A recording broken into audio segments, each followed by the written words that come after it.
Hi, welcome in the new studio.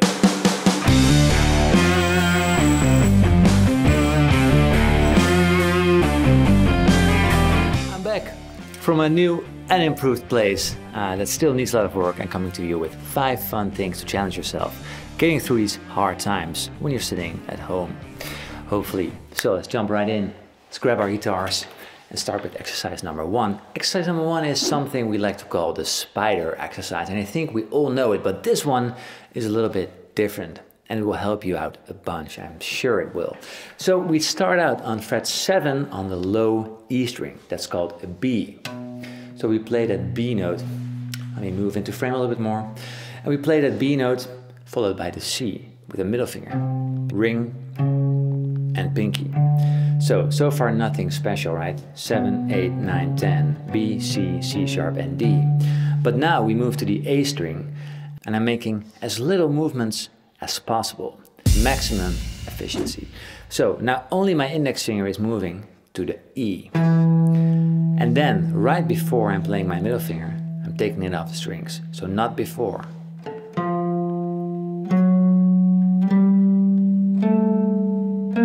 We do the same, moving down the string. And then, if you're feeling comfortable, you can speed up. So it's such an elegant exercise and it really forces you to use a sublime technique. Let me show it again.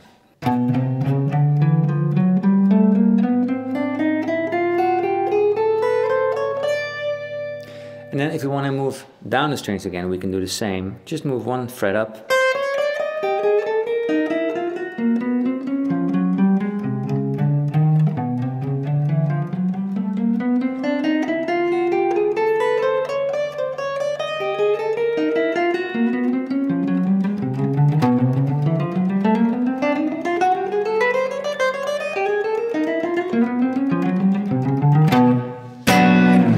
Beautiful exercise. Off to challenge number 2, triads. Yes, the triads.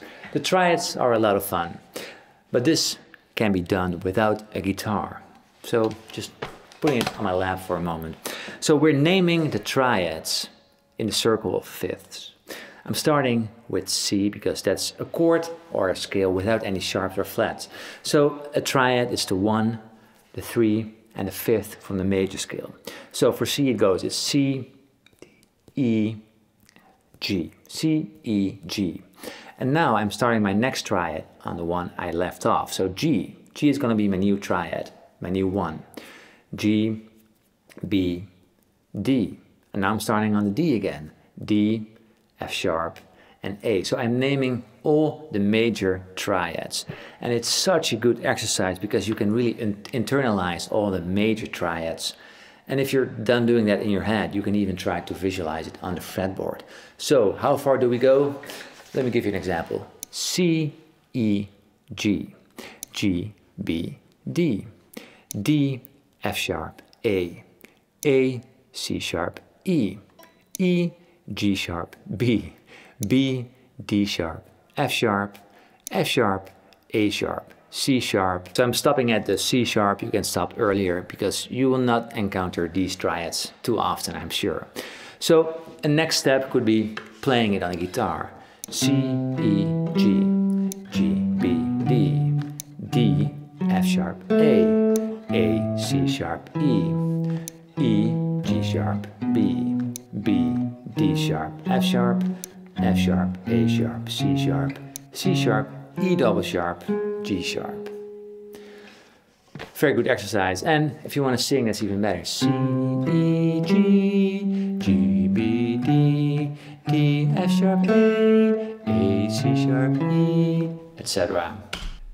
So what's even better is when you play the last F sharp major triad, F sharp, A sharp, C sharp. When you end on that C sharp, we gotta think in flats instead of sharps. So we start again from that same note, but now we call it a D flat and we start over. So then we name all major triads that exist. So we go D flat, F, A flat, C, E flat, G, B flat, D, F, and then we are at C, the point we started at, and now you can do it all over. And try to increase the speed and you'll get there. Let's continue. It's a very good exercise. After challenge number 3.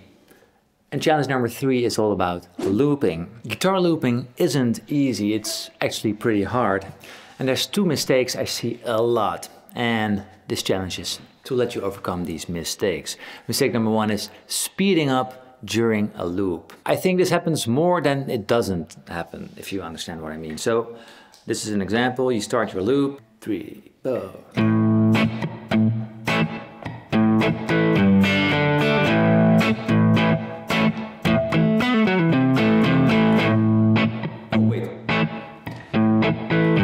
And then suddenly, when you start again, the tempo drops massively. So that's not very a good basis for a nice loop session. So we gotta keep time. That's very important. So let me give you an example. So really feel the groove before you start recording already. So that way you really can lock into your own grid.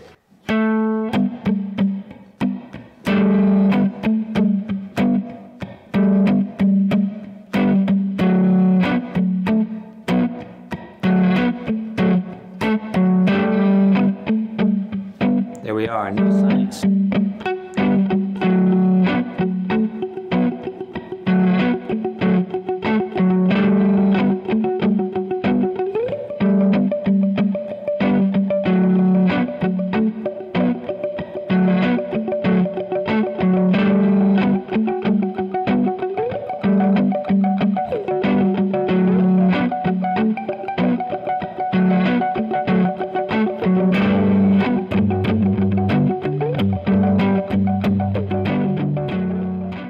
And mistake number 2 is setting the loop to the wrong timing. So I see this so much that people start and then start playing. But you gotta be playing when you start recording, or else you will have a brief moment of silence before your loop starts, and that's very annoying to listen to. So an example for that is like this.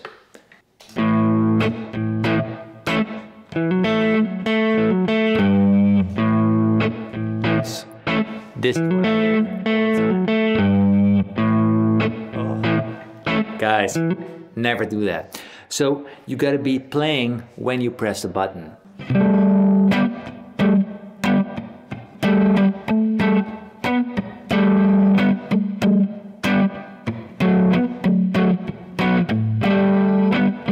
You see there's no silence. So this is challenge number 4, and it's called the first take challenge. And it's in the name already, it's the first take challenge. So you record yourself, and whatever it is you play, that's the thing you share. You can also share it on Instagram @PaulDavisGuitar, or use the hashtag first take challenge. It's linked below. And so this initiated by when I was still teaching private lessons. I had a lot of students who would always do something weird the first take. Some guys would just play the first note a few times. Say you want to play, it's just like, so the first take is just like, that's very strange. When you're in a music studio and the producer says, okay, here we are, 1, 2, 3, 4. No. And he will be mad. If you do it one time, it doesn't matter. But if it's for every song, it's like, hey, what's up with the stuttering, dude? So after challenge number 5, and that is a rhythm challenge, a very fun challenge, and it's all about timing. Again, a little bit the same as the looper, but this one is more, well, a little more challenging, to be honest. So there's a drum beat playing, and the gaps in which he's not playing will be bigger and bigger and bigger until there's 4 bars of silence, and it's up to you and me to keep the click going and to land on the 1. So I got this from Victor Wooten, legendary bass player. So let's have some fun. I will link down to a free backing track for this drum track for everyone to enjoy, because it's quarantine, so you can download it and have some fun with it. So 1, 2, 3, 4.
That's 4 bars of silence. And you see I was just adjusting a little bit. One time I was a little bit behind, a little bit in front, and then you just can change your click a little bit slower, a little bit faster. It's a very good exercise to keep your timing going. And thank you so much for watching. And this was Paul. I hope this lesson will give you something to work at when we're all sitting at home, guaranteed. I'm going to fix my studio a little bit, get something done about the acoustics. I'm still waiting for some furniture that will fill the room, and then I'm gonna do some testing, so it's very fun. If you want to see a studio tour, by the way, let me know in the comment section, and I will gladly give you a tour and everything that happened to make this place. It's been crazy. I've been working for 9 months on this thing, with the house as well, by the way. But yeah, it's been a trip. Anyway, thank you so much for watching, everyone, and I will be back soon with another video. Cheers.